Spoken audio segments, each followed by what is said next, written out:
This scene unfolds as a charged encounter that deliberately refuses to resolve itself through spectacle or domination, and instead becomes a meditation on vulnerability recognition and the fragile ethics of care between women navigating precarious systems.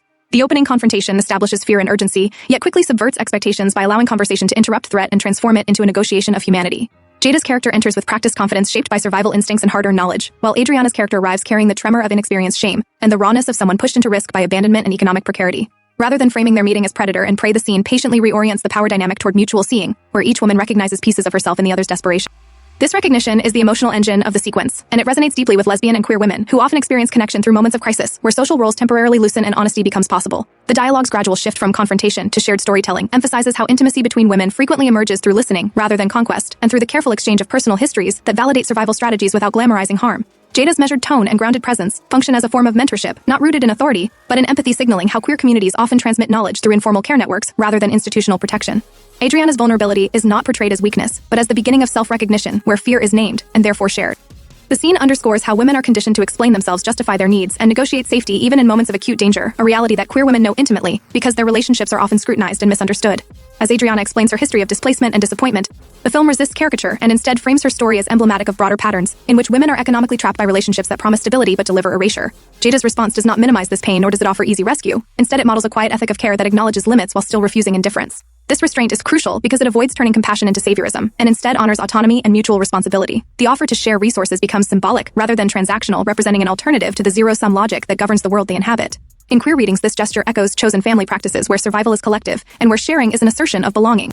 The scene's pacing allows silences to speak, and these pauses carry the weight of unspoken desire for safety recognition, and perhaps connection that cannot yet be named. Importantly, the film does not sexualize this intimacy. It treats closeness as emotional alignment and trust built through attentive presence. This approach challenges cultural habits that either erase lesbian intimacy or sensationalize it by insisting that women's bonds deserve narrative seriousness. Jada's calm guidance through breathing and grounding techniques further situates care as practical, embodied, and learned, rather than instinctive, reinforcing how women often perform emotional labor even while under threat.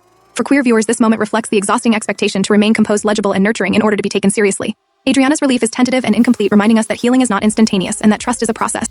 The scene also comments on mentorship and power, as Jada holds experiential authority yet actively works to equalize the interaction by listening and offering choice. This mirrors real dynamics within queer communities where age, experience, or street knowledge can create imbalances that must be navigated ethically. By choosing dialogue over dominance, the film imagines a different model of power rooted in accountability and care. The story critiques systems that force women into competition for scarce resources, and suggests that solidarity, though fragile, can interrupt cycles of harm.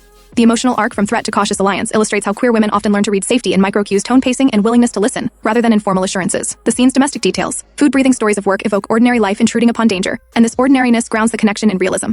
It reminds viewers that intimacy often grows in mundane exchanges that allow people to feel momentarily at home. The narrative thus reframes criminalized survival not as moral failure, but as context shaped by structural neglect. In doing so, it invites broader audiences to recognize shared themes of burnout, fear of vulnerability, and the longing for authenticity that transcend orientation. Women of all identities may see themselves in Adriana's fear of being judged, and Jada's guarded compassion shaped by past betrayal. The film's refusal to offer a neat resolution honors the complexity of women-centered relationships which often exist in tension with external pressures and internalized caution. By ending on a note of unresolved possibility, the scene respects the reality that connection does not erase danger but can still offer meaning. Ultimately, this encounter stands as a quiet argument for taking women's bonds seriously, and for recognizing that love, care, and solidarity between women are not deviations from the norm, but essential responses to a world that too often leaves them to. It insists that becoming visible to oneself begins with being seen by another woman who chooses understanding over judgment and care over control. The scene's emotional architecture also engages with the politics of respectability that frequently shape how women calibrate their behavior under surveillance. Both characters demonstrate an acute awareness of how easily their actions could be misread and punished, and this awareness informs every choice they make. For lesbian and queer women, this hypervigilance is familiar because expressions of care or intensity between women are often questioned, dismissed, or reframed as something else. The film captures this tension by allowing affection to surface obliquely through tone, patience, and mutual reassurance rather than overt declarations. Such restraint is not a lack, but a language developed in response to risk. Jada's storytelling about past failures and delayed justice operates as a cautionary tale without condescension, modeling how experience can be shared as guidance rather than command. Adriana's listening becomes an act of courage, as she allows herself to be taught without surrendering her agency. This reciprocal posture resists simplistic hierarchies, and affirms that learning within queer spaces is collaborative. The mention of previous betrayals situates both women within a continuum of harm that is interpersonal and systemic, reminding viewers that individual choices are constrained by economic instability, gendered violence, and limited access to care. The film's attention to breath, posture, and pacing foregrounds embodiment as a site of truth where fear and relief register before words. This focus honors women's interior lives by acknowledging how emotions are felt physically and managed socially. For audiences seeking recognition, the scene validates the exhaustion of constantly regulating oneself to appear non-threatening, competent, or grateful. It also acknowledges the small rebellions embedded in choosing kindness under pressure. The dialogue about work and worth underscores how women's labor is frequently undervalued, and how survival strategies are moralized in ways that obscure structural causes. By centering conversation, the scene resists the spectacle of violence and instead invites ethical reflection on responsibility and care.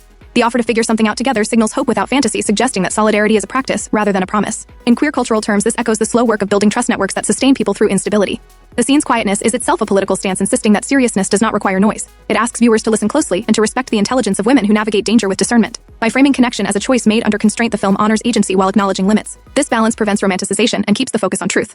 As the conversation unfolds, the women co-create a temporary refuge defined by honesty and measured generosity. This refuge is fragile yet meaningful, illustrating how moments of care can exist even when the world remains hostile. The scene thus contributes to broader conversations about visibility by depicting women's bonds as worthy of attention without exaggeration. It challenges audiences to reconsider assumptions about toughness and softness, showing that strength can include listening and that survival can include sharing. In the end, the encounter does not resolve all conflicts, but it reframes the characters' trajectories by inserting empathy where isolation once ruled. For lesbian and queer viewers, the scene affirms that recognition often arrives quietly through another woman's willingness to stay present. For all viewers, it offers a compassionate lens on how people meet across fear and choose not to harm when harm seems easiest. This choice becomes the film's ethical core and its most radical gesture. Extending this reading, the scene also interrogates narratives of success and failure imposed on women, and especially on queer women, whose lives rarely follow sanctioned scripts. Adriana's account of aspirations that did not materialize is treated with dignity, emphasizing resilience rather than ridicule. Jada's response reframes success as endurance and adaptation, a perspective forged by necessity. This reframing resonates with audiences who have learned to measure achievement in survival and self-respect rather than accumulation. The film's refusal to punish vulnerability is significant because it counters cultural messages that equate openness with naivety. Instead, vulnerability is depicted as information, a resource that when shared responsibly can build trust. The scene's careful choreography of space and voice underscores consent and choice, reminding viewers that ethical connection requires attentiveness. By avoiding sensational escalation, the narrative maintains focus on interior transformation, where both women leave changed not by triumph but by recognition.